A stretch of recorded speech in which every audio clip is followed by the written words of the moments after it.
Good morning everyone. Today we are going to listen about the animal fibers remaining section.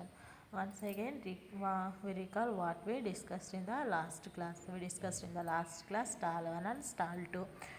How we get the moth to egg and how we get the egg to cocoon.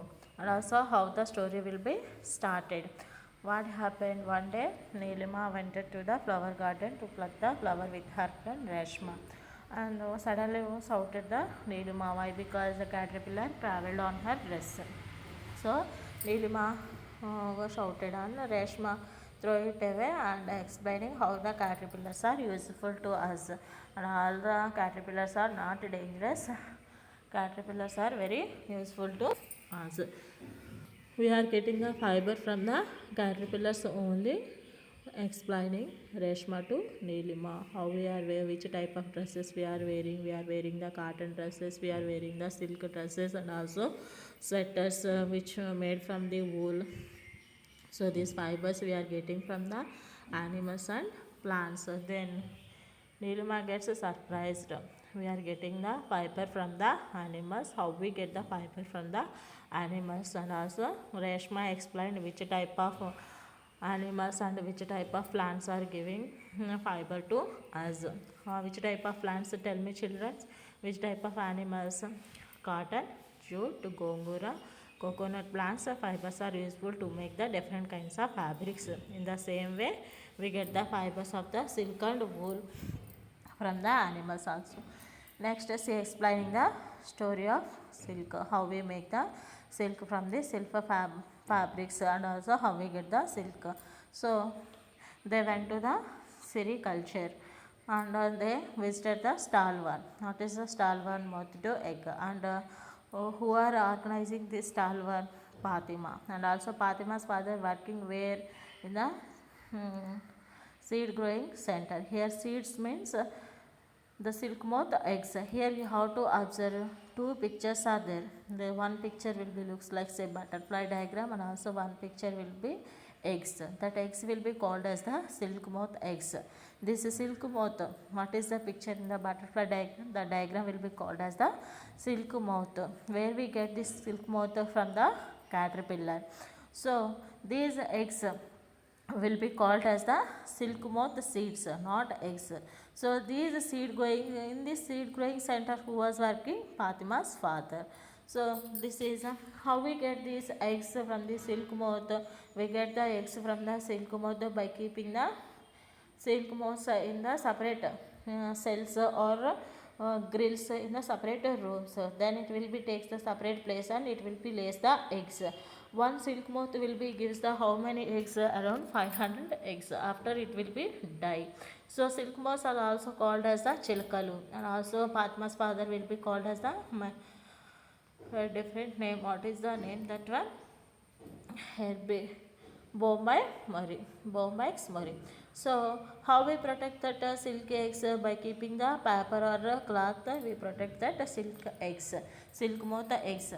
So the silk moth eggs are very small in size. So farmers from the different places will purchase that silk moth eggs. Sometimes they purchase the silk moth also to produce the eggs. So Nilima fathers are working already in the silk moth eggs growing center. So how he protect that eggs? By keeping the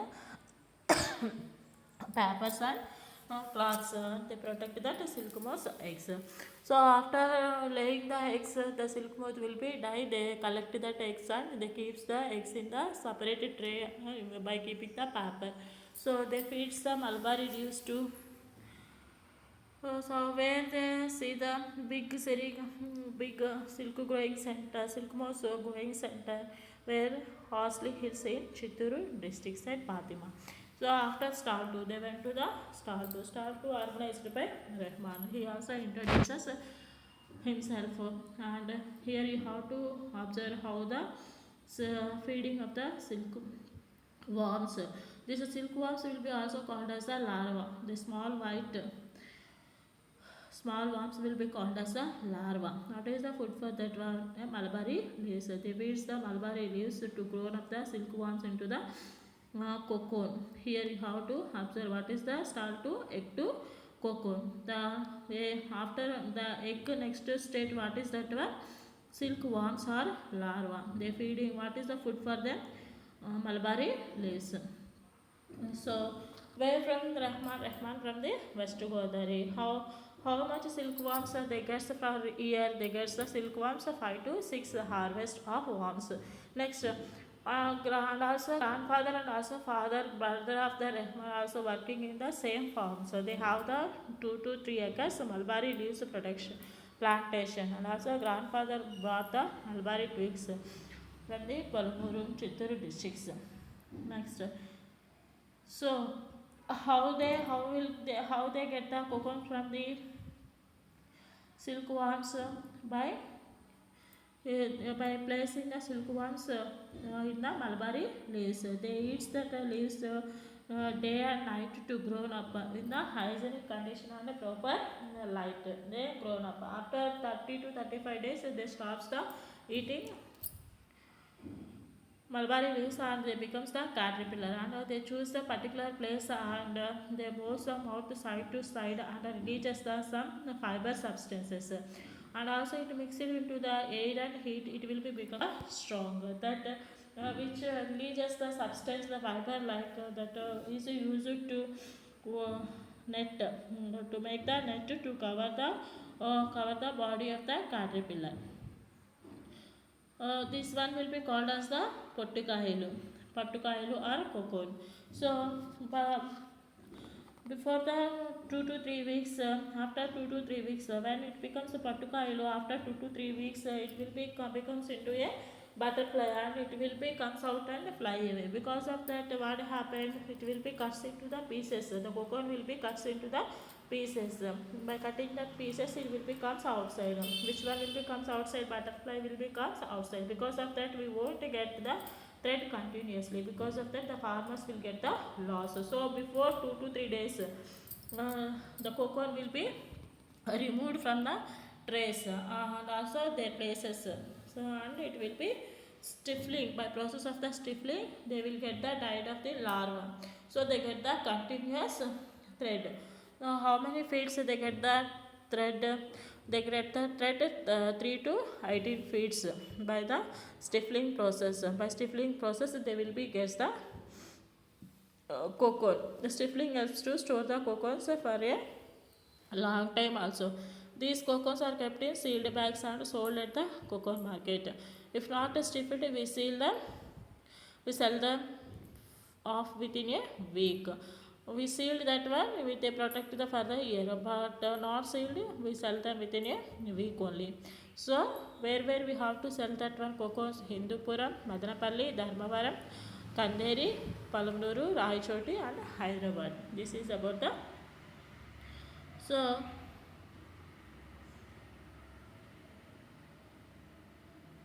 this is about the star 2. Next coming to the star 3. Cocoons to fiber process of the reeling fiber to iron. So how we get the fiber from the cocoon? So here you have to observe. Nilma observed that some people were to boiling and stirring something in the large pots.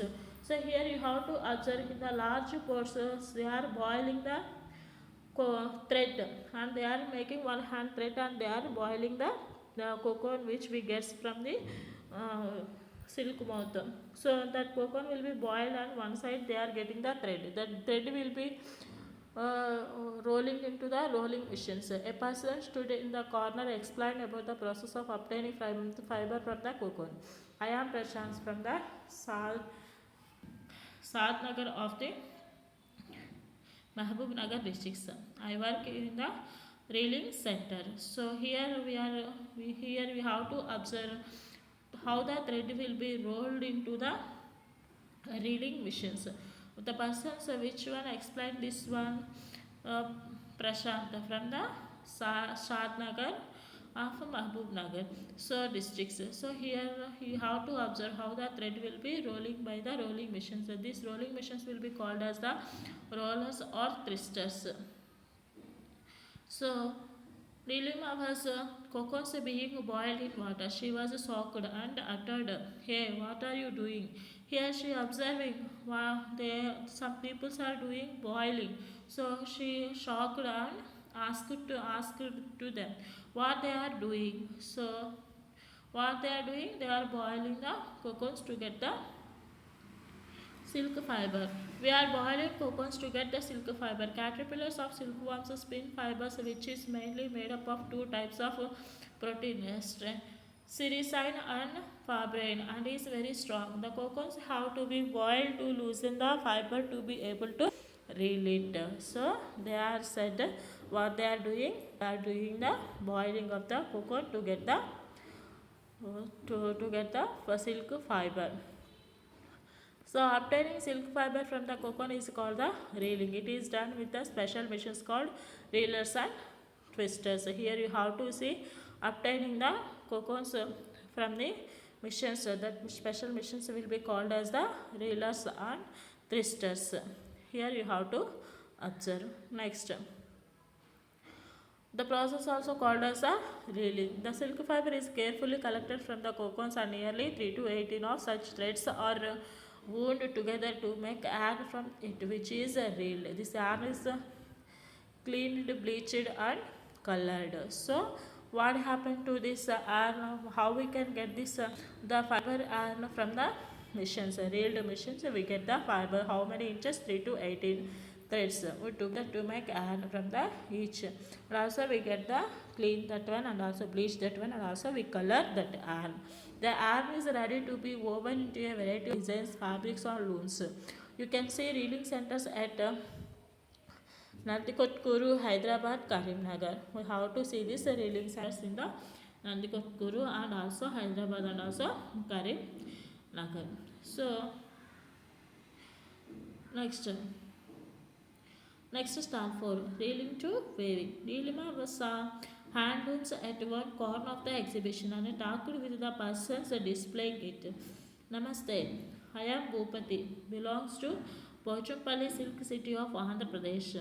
What is this stall organized by Bhupati? Where from he from Pochampalli Silk City of Andhra Pradesh. What is the stall for reeling to weaving? So this one will be reeling to weaving. Here in the reeling process they will be gives the bleaching, cleaning and also coloring to the fiber yarn which is made from the cocoon. After that one they are weaving. Weaving means designing and also in the process of the sari. How the sari will be made by this one, that one will be called as the weaving. Here one particular machine is used, that one will be called as the hand looms or also power looms. By using the electrical machines also we get the saris. So we weave silks fabrics by using the silk yarn on hand looms. So they weave the silk fabrics by using the hand looms. For us weaving is a traditional occupation. They have the traditional occupation. What is that one? Weaving. We get silk yarn from the leading centers to weave a variety of saris. So where from they get the silk yarns? They get the rolling centers. They get the silk yarn from the rolling centers to get the to weave the variety of saris. Pochampalli Pattu and Dharmavaram are the famous types of the produced by our states. Pochampalli Pattu is also called as the tie and tie or Jamdani. Dharmavaram is also famous for its white border and rich butta or boats, dots. So how the Dharmavaram sarees also how they are, we all know how they are. They have the wide border and also rich butta or dots. Next. Figure 8, you have to see how they are weaving the sari by using the hand looms. Banaras, Kanchipuram, Dharmavaram, Narayanpet, Kottagota, Pochampalli are all type of silk fabrics. They get their names from the place where they are made.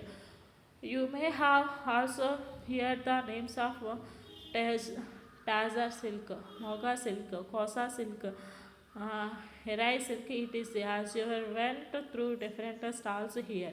These are all several varieties of silk. Some chemicals add strength to silk fiber. Silks is used to make other products as well, like strain and crepe. We have both handlooms and powerlooms to weave silks. Already we discussed, we have the two type of the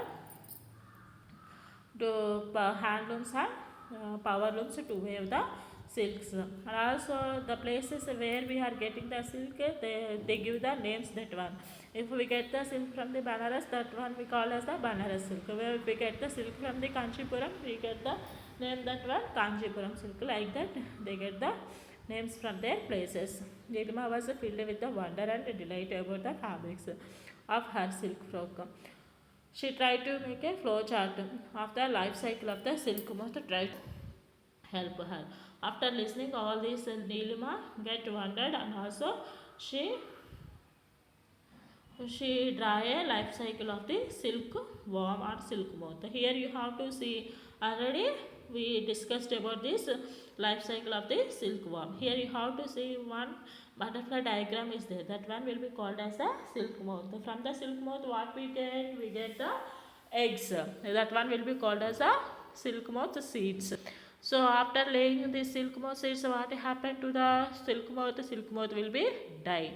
So these eggs will be protected by keeping the paper or cloths in separate grills and meshes. And after that, by feeding the mulberry leaves, they grown up. What is the next stage? Next stage will be, here you have to see numbers 1, 2, 3 are there, like that, and also arrow marks will be one side is there.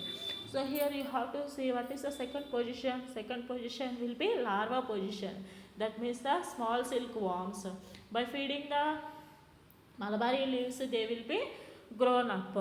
So after they grown up, what happened? They will be by 30 to 35 days they eat the mulberry leaves. After they will be stops the eating mulberry leaves and they chooses the some separate place. At that place they need to build up a net by releasing one type of the silk fiber substances from their mouth by moving their mouth from side to side. So mixing that substance, by mixing with the air and heat, it will be gets the strong net. It will be covers the whole body of the caterpillar. After within 2 to 3 weeks, it will be becomes a butterfly and it will be comes out from the net. That net will be called as a pattukail or cocoon. Because of that, what happened? That cocoon will be in the cuts into the pieces. So because of that one, the farmer will be gets the loss.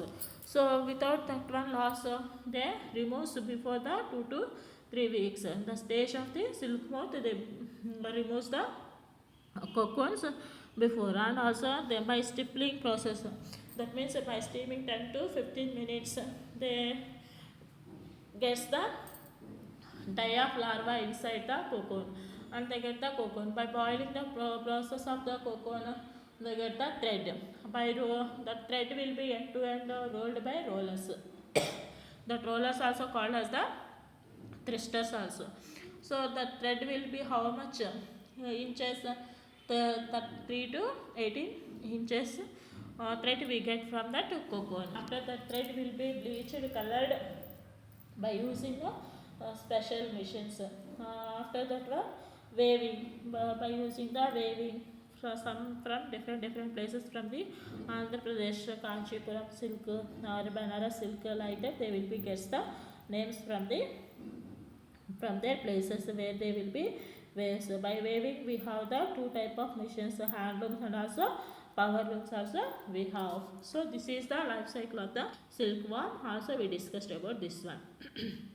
Here you have to observe, do you know, the thread you get from the average cocoon ranges from about 1000 to 2000 feet, and about 2000 to 3000 cocoons are required to make 500 grams of silk.